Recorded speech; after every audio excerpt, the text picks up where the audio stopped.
അഭിനയത്തിൻ്റെ മന്നനെ തന്നെയാണ് നമ്മൾ കേരള വിഷനിൽ എത്തിച്ചിരിക്കുന്നത്. സ്റ്റുഡിയോയിലേക്ക് പോവുകയാണ്.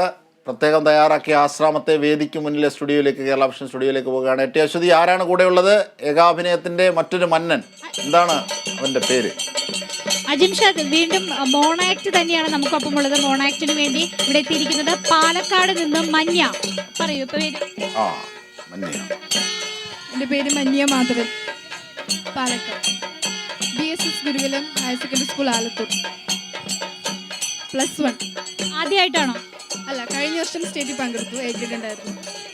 ഇവിടെ വരുന്നവരൊക്കെ വളരെ എക്സ്പീരിയൻസ്ഡ് ആയിട്ടുള്ള ആൾക്കാരാണ്. നമ്മൾ പ്രത്യേകിച്ച് മുഖവരകളുടെ ഒന്നും ആവശ്യമില്ല അവർക്ക്. കഴിഞ്ഞ വർഷവും വന്ന് A grade കൂടി മടങ്ങിയ ആളാണ്. ഇത്തവണയും വീണ്ടും ഇവിടെ എത്തിയിരിക്കുകയാണ്. മഞ്ഞയുടെ നമുക്കത് കണ്ടിട്ട് ആ വിഷയത്തെ കുറിച്ച് സംസാരിക്കാം. അജിംഷാദ്, നമസ്കാരം. ഭാരതക്ഷമേ നിന്റെ പെൺമക്കൾ അടുക്കളക്കാരികൾ, വീടാം കൂട്ടിൽ കുരുങ്ങും തത്തമ്മകൾ. ഭാരതീയ സ്ത്രീകളെ ആക്ഷേപിച്ച് മിസ് മേയോയുടെ തൂലിക ചലിച്ചപ്പോൾ മഹാകവി ജിയും പിയും അസ്വസ്ഥമായെങ്കിൽ, മണിപ്പൂരിലെ മനുഷ്യപുത്രിമാരുടെ മാനം പിച്ച് ചീന്തിയിട്ടും ഇന്ത്യ എന്ന മഹാരാജ്യത്തിലെ മഹാരഥന്മാരുടെ മനസ്സാക്ഷി മരവിച്ചു പോയെങ്കിൽ അത് മാനവികതയുടെ അപജയം. ഇതാ ഇന്ന് ഭാരതീയ സ്ത്രീകളും സ്ത്രീ കഥാപാത്രങ്ങളും. ദുശാസന,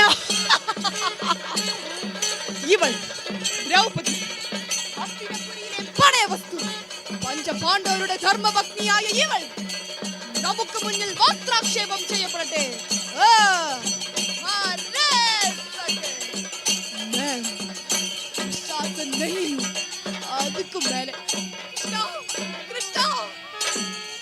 അല്ലയോ കർമ്മധീരരായ ധൃതരാഷ്ട്രരെ, ഇനിയും മുറിയാടാത്ത നിങ്ങൾ അന്തനെന്നു കരുതവയ്യ. അരുത്, എന്നെ ശപിക്കരുത്. ഇല്ല, ഗാന്ധാരി, ലജ്ജയില്ലേ നിങ്ങൾക്ക് ഈ കണ്ണുകൾ മൂടിക്കെട്ടാൻ? സ്വന്തം മക്കളുടെ നഗ്നത കാണാൻ കഴിയാഞ്ഞിട്ടോ അതോ കണ്ടില്ലെന്ന് നടിക്കുന്നതോ?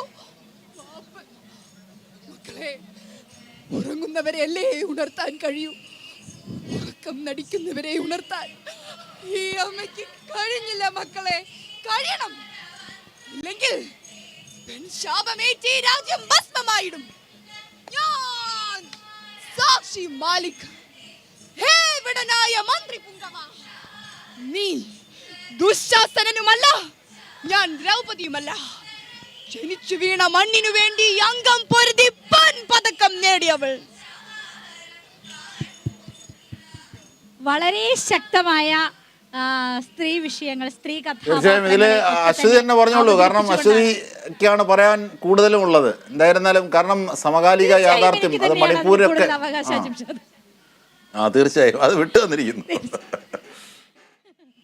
ഓക്കെ, തീർച്ചയായും ഇത്തരം വിഷയങ്ങൾ അത് സ്ത്രീകൾക്കെതിരെയുള്ള അതിക്രമങ്ങളും കാര്യങ്ങളും എല്ലാം തന്നെ ഇപ്പോൾ തുടങ്ങിയതല്ല. നമ്മുടെ പുരാണങ്ങൾ മുതൽ ഇങ്ങോട്ട് നോക്കുകയാണെങ്കിൽ അതിൻ്റെയൊക്കെ അടയാളങ്ങളുണ്ട്. അതിപ്പോഴും അവസാനിച്ചിട്ടില്ല. അതിനെതിരെയുള്ള വലിയ അതിനെതിരെയുള്ള ഒരു എതിരെയുള്ള നമ്മുടെ ഒരു പ്രൊട്ടസ്റ്റുകളും അതിനെതിരെയുള്ള സമരങ്ങളും സ്ത്രീകൾ നിരന്തരം നടത്തുന്നു. ഞാൻ അശ്വതി നേരത്തെയും കാണാൻ പറ്റിയില്ല. ഇത് വളരെ ഗ്രാവിറ്റിയുള്ള വിഷയമാണ്. എങ്കിലും പോലും ഒരു തിരുവാതിര മത്സരം നടക്കുന്നു. അവിടെ ഒന്ന് പോകേണ്ടതുണ്ട്. പ്രേക്ഷകർ ഇങ്ങനെ ചോദിക്കുന്നു തിരുവാതിര ഒന്ന് കാണണമെന്ന്.